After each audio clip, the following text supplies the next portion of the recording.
So if you're clicking on this video, when this video has finally been uploaded, you're probably wondering, oh Lord, what is he going to rant about today? Well, this isn't a rant, and it's technically not a tool review either. However, I realized over the course of the last number of years that a lot of men, specifically men, because women carry a pocketbook and they'll just have every damn thing in it. Specifically, men don't carry what they need to carry anymore. And I believe a good portion of that is because of the office work and public places having signs about things. Um, but there's two things men should always carry. And if we take the firearm out of this, because women should be carrying firearms, men should be carrying firearms. There's two things that we as men need to always carry. That is a standard pocket knife and a very standard penknife. And I'm not saying it has to be this brand or this high quality or any such thing, because I will admit this is Streamlight. It's a Stylus Pro USB, and it actually, when I worked at UniFirst, the laundromat services, way back when I worked at UniFirst in Goldsboro, North Carolina, this fell out of a dryer.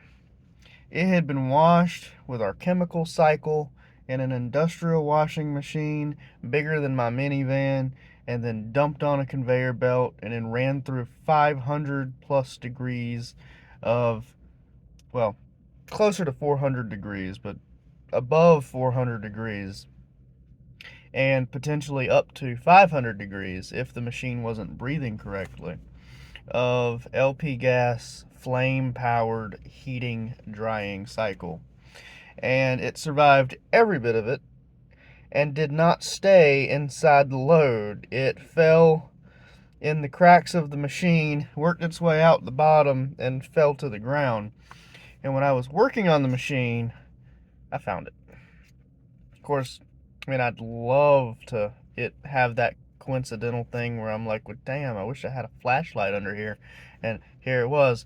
But that's not quite what I found it and picked it up thinking it was some kind of EpiPen and somebody needed their medicine.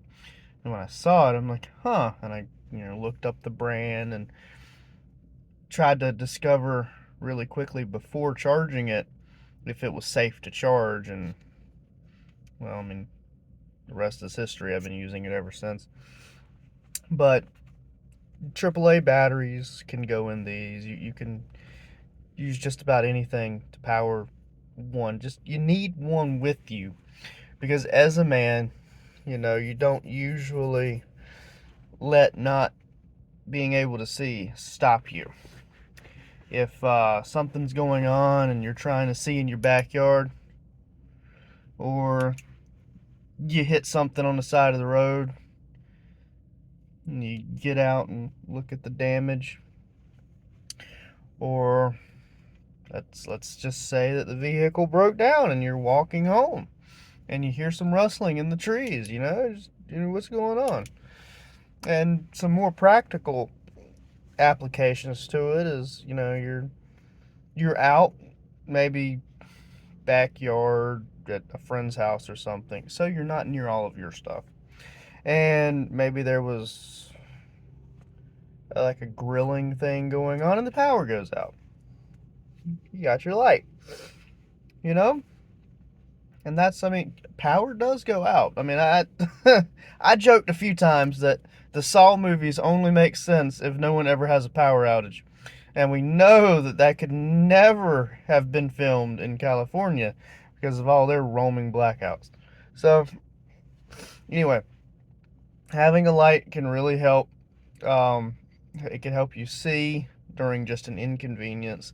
It can save your life during a dangerous situation, and it can, allow you to see better. Like if you're having damage to the front end of your vehicle, and you're looking at it and you see a bunch of green fluid falling, then you know you're losing coolant and you probably shouldn't drive it home. Could save your motor. Um, on the other end of this, I always suggest people carry a light of some kind if they're going to carry a gun, because the cop thing, you got your gun, you got your light. If you're not going to carry a gun that has a light mounted on it, you need to at least carry a light separate. Um, that way, I mean, I suggest carrying the light separate anyway, because the second you hear something, you don't want to have to pull your gun to see what it is. It's kind of hard to express to a police officer why you muzzle flashed somebody and pulled a weapon, which is, a crime, just to see a little old lady walking across the street or something. And then the knife. Now, once again, it doesn't have to be fancy. It could be anything you bought at a Muslim gas station. It could be anything you bought at a regular gas station. It could be anything that you bought at a Walmart. But typically, I don't like this folding blade situation. I carry one like this for a lot of short reasons. And by short, I mean because of that, and I'm in maintenance, so I have to have a knife, but it can't be something that bothers people. So I try not to bother people. So when I am in public, I actually carry a fixed blade. And when I am at work, I carry a little one. And I have bought knife after knife after knife after knife after knife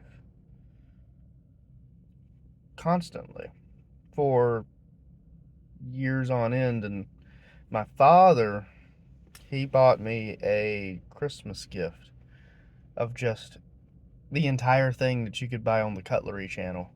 Just hundreds of knives and a display case from a church member person at their church.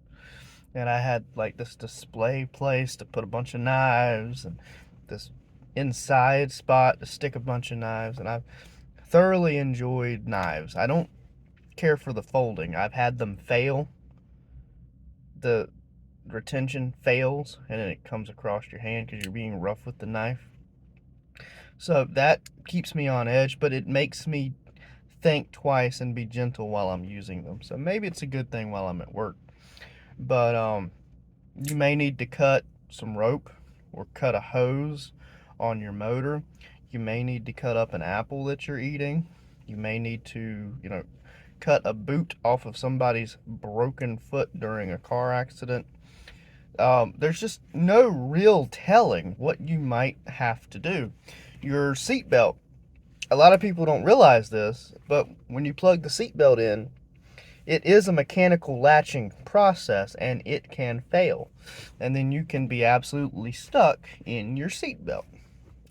Happens. And you're not going to rip this. You're just not. If a 100-mile-an-hour car wreck won't rip this, you're not going to rip this.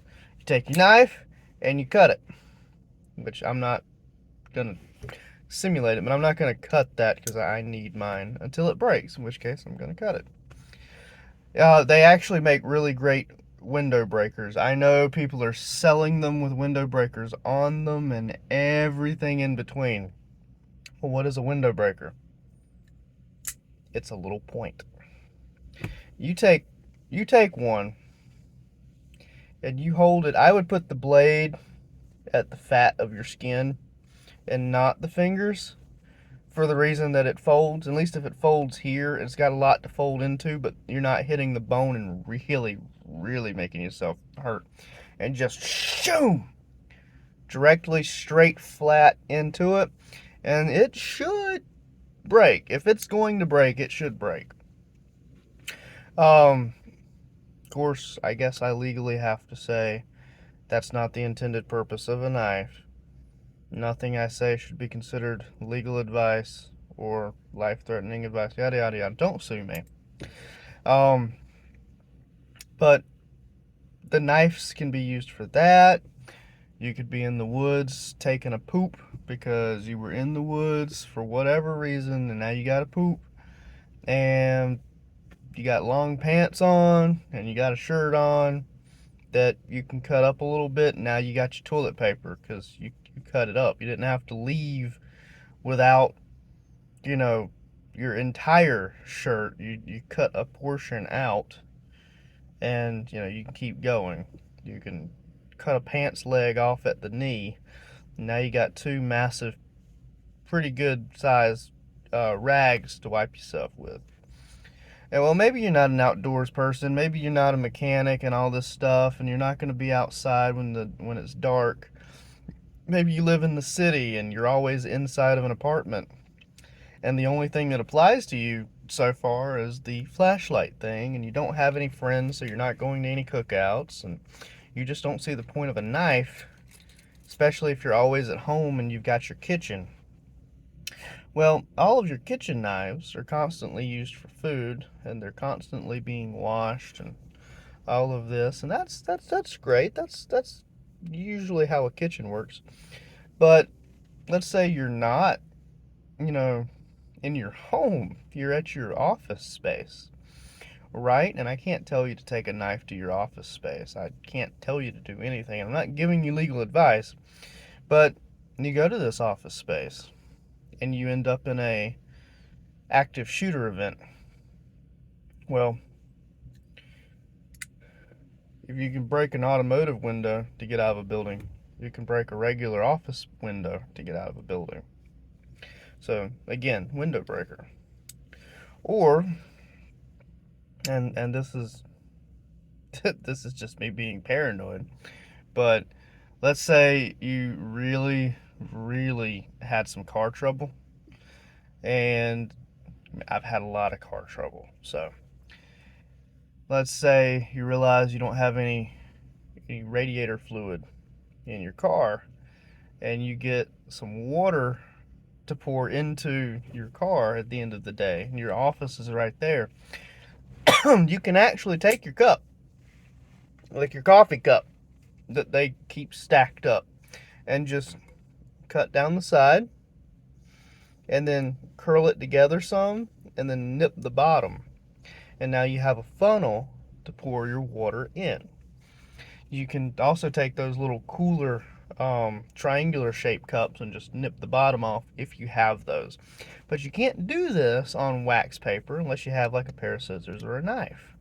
So I highly suggest that you keep a knife around because it's highly useful. There's so many things you can cut or modify or poke a hole in or shatter with a knife, and it comes in handy those times. You may never need it again.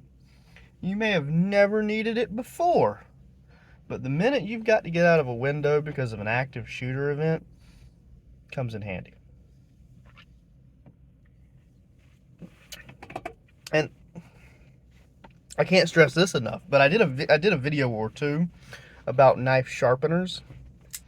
Every time I use my knife, every single time, which it sounds like a lot because I have a lot of knives, and I'll wear one on Monday, a different one on Tuesday, another one on Thursday, just keeping them in rotation. But I might use my knife 15, 20 times a day at work, cutting string, cutting rope, cutting wire, and every single time I'll take it and go to my itty bitty small little handheld manual knife sharpener and do 3 strokes and keep it sharp.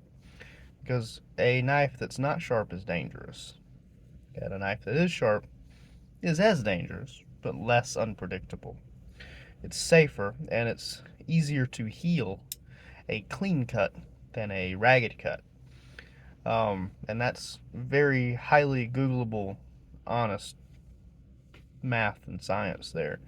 If the skin is just all sheared, it heals rougher, and a clean cut is better. You just push the skin back together, add a layer of, whatever your choice of healing products are, and wrap it in something to hold the skin together, and it heals much faster.